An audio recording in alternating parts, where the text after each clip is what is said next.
You know, one of the things that I love about the Advent season is that it reveals who God is. The many things that we know about God, one thing that we know for sure is that it proves that He's trustworthy because God has always been faithful in His Word. I grew up in the 90s, so I grew up playing Super Nintendo, and if you're not familiar with that, there used to be these little cartridges and you'd put it in the game system and you'd turn it on, and sometimes it would work and sometimes it wouldn't.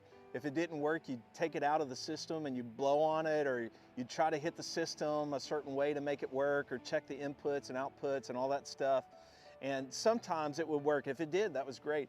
If it didn't, you'd had to figure something else out to do. And that was always frustrating.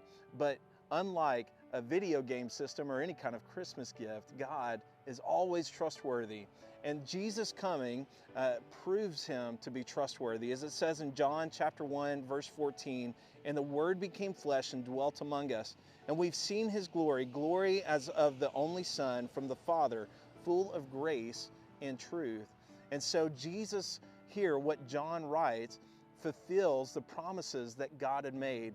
The promise that He had made to Adam and Eve after their fall to sin, that one day there would be a Son of Man who would crush the serpent's head and he wouldn't die, but his heel would be bruised. The promise that He made to Abraham that his descendants would be a blessing unto the nations. The promise that He made to King David that his throne would be everlasting, his kingdom would never end.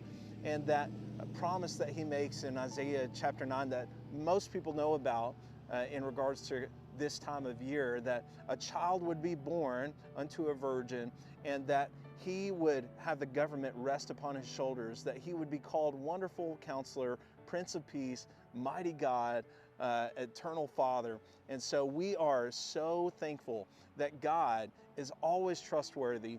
Every time that we ever hear from His Word, we can trust it and we can take it to the bank. So I hope that you hold on to His character and His promises this season.